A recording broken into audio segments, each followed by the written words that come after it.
BJP प्रदेश अध्यक्ष दिलीप जायसवाल और दोनों उप मुख्यमंत्री सम्राट चौधरी और विजय कुमार सिन्हा, केंद्रीय मंत्री गिरिराज सिंह और नित्यानंद राय जैसे नेता शामिल होंगे। और माना यह जा रहा है कि चुनाव को लेकर यह बैठक बहुत महत्वपूर्ण होगी। इस बैठक को लेकर बीजेपी और एनडीए के नेता उत्साहित हैं और तैयारियों में जुटे हुए हैं। तो वहीं दूसरी तरफ महागठबंधन ने यह कहा है कि कोई बैठक बीजेपी कर ले, सरकार महागठबंधन की ही बननी है।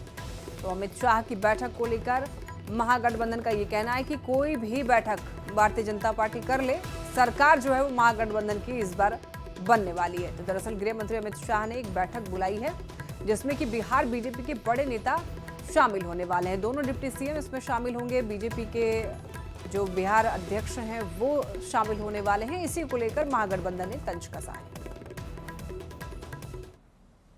शाह जी की बिहार पर विशेष नजर है। एनडीए के प्रति बिहार वासियों के जबरदस्त रुझान को तरीके से उपयोग पर गहन मंथन के लिए उन्होंने बिहार भाजपा नेताओं की बैठक 3 सितंबर को दिल्ली में बुलाई है। बैठक में राज्य के दोनों डिप्टी सीएम, संगठन महामंत्री, क्षेत्रीय संगठन महामंत्री, प्रदेश अध्यक्ष सहित कोर कमेटी के प्रमुख लोग शामिल होंगे।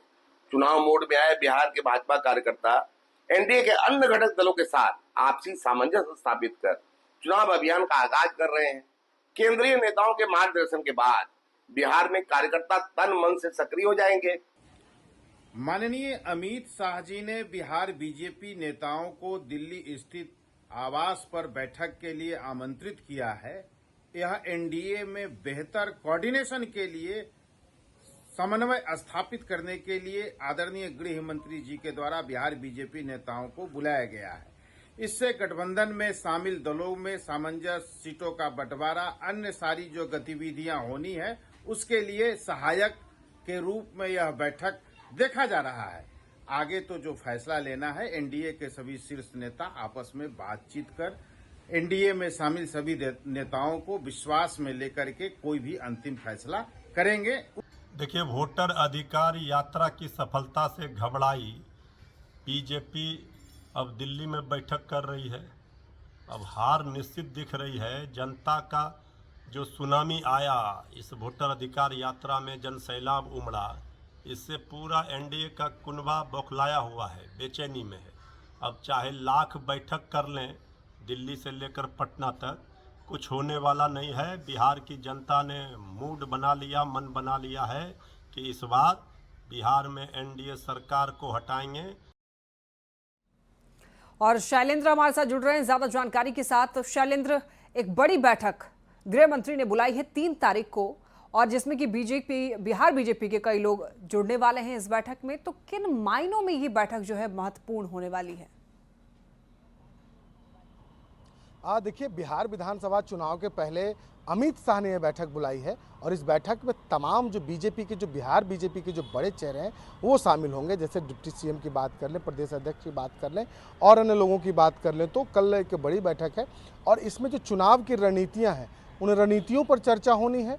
साथ ही साथ जो सहयोगियों की जो डिमांड है या फिर सीटों पर जो बातचीत करनी है उस पर भी चर्चा होनी है। तो कहा जा सकता है कि पूरी तरीके से बिहार विधानसभा का चुनाव जो 2025 का है उस चुनाव को लेकर के यह बैठक बुलाई गई है। आमतौर पर जब भी चुनाव जिस राज्य में होता है उस चुनाव के पहले जो तैयारियां होती हैं उन तैयारियों को लेकर के बैठक बुलाई जाती है और इस बार चूंकि बिहार का चुनाव है तो लिहाजा अमित शाह ने बिहार के नेताओं को बुलाया है। और जिस तरीके से लगातार प्रधानमंत्री हों, अमित शाह खुद हों या जेपी नड्डा हों या अन्य जो भाजपा के जो बड़े चेहरे हैं उनका बिहार दौरा भी हो रहा है। तो कुल मिला के कहा जा सकता है कि जैसे जैसे चुनाव नज़दीक आ रहा है, जो तैयारियां हैं बीजेपी की वो भी तेज़ हो चुकी हैं। अभी कई और तैयारी करनी है बड़े पैमाने पर, चीज़ों को ज़मीन पर उतारना है, सीट शेयरिंग के साथ साथ सहयोगियों के साथ कैसे इस चुनाव में और समन्वय बने, इन तमाम चीज़ों को देखना है। तो लिहाजा यह बैठक बुलाई गई है। अमित शाह इस बैठक की अध्यक्षता करेंगे और पूरी जानकारी लेंगे, पूरा जो फीडबैक है वो लेंगे। और साथ ही साथ जो बिहार बीजेपी के जो नेता वहाँ जाएंगे वो भी अपनी अपनी तैयारियों के साथ जाएंगे। अलग अलग क्षेत्र, अलग अलग विधानसभा जो सहयोगी हैं उनकी डिमांड क्या है, किस सीट पर कौन लड़ना चाहता है, या फिर जो चुनाव में जो ज़रूरतें क्या हैं बिहार की, या फिर कैसे तैयारी करनी है और क्या डिमांड है बिहार की, उन तमाम चीज़ों पर कल बातचीत की संभावना जताई जा रही है, चूंकि अमित शाह इस बैठक में खुद अध्यक्षता करेंगे और कहा भी जा रहा है कि इस चुनाव को प्रधानमंत्री नरेंद्र मोदी के साथ साथ अमित शाह खुद कहीं ना कहीं मॉनिटर भी कर रहे हैं, देख भी कर रहे हैं, और उन्हीं के मॉनिटरिंग में ही ये जो पूरी तैयारी है बिहार विधानसभा चुनाव की वो होनी है। और इसी को देखते हुए कल बैठक बुलाई गई है अमित शाह के द्वारा, जिस बैठक में बिहार भाजपा के दोनों डिप्टी सीएम, प्रदेश अध्यक्ष के साथ साथ जो महत्वपूर्ण और बड़े चेहरे हैं वो शामिल होंगे। जी तो बिल्कुल शैलेंद्र, एक तरफ देखिए गृह मंत्री के नेतृत्व में रणनीतियां बन रही है, दूसरी ओर प्रधानमंत्री और मुख्यमंत्री एक साथ जो है वो जो प्रदेश की आधी आबादी कही जाती है यानी कि महिला है, उनको लुभाने का भी काम किया जा रहा है।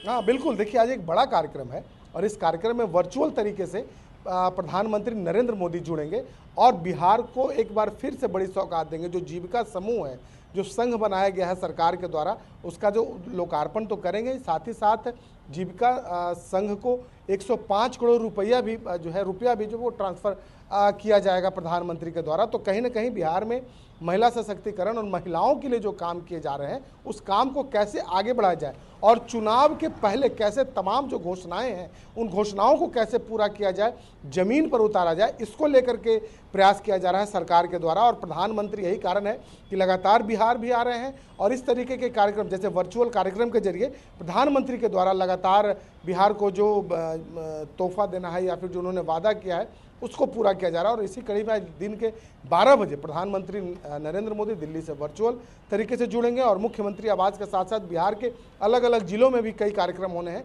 जिन कार्यक्रमों के जरिए जीविका समूह और अलग अलग लोग जुड़ेंगे। और मुख्यमंत्री नीतीश कुमार, दोनों उप मुख्यमंत्री के साथ बिहार सरकार के अन्य जो मंत्री हैं वो भी इसमें जुड़ेंगे। तो एक बड़ा कार्यक्रम है जो वर्चुअल कार्यक्रम है, जिसमें प्रधानमंत्री नरेंद्र मोदी बिहार को आज और खास करके बिहार की महिलाएं जो जीविका से जुड़ी हैं उन्हें बड़ा तोहफा देने जा रहे हैं। उन्हें 105 करोड़ रुपया जो राशि है वो हस्तांतरित किया जाएगा। जी बिल्कुल शैलेंद्र, तो एक तरफ रणनीतियां बन रही हैं, दूसरी तरफ महिलाओं को लुभाने का काम किया जा रहा है। बहुत धन्यवाद आपका इन तमाम जानकारियों के लिए, तमाम अपडेट्स के लिए।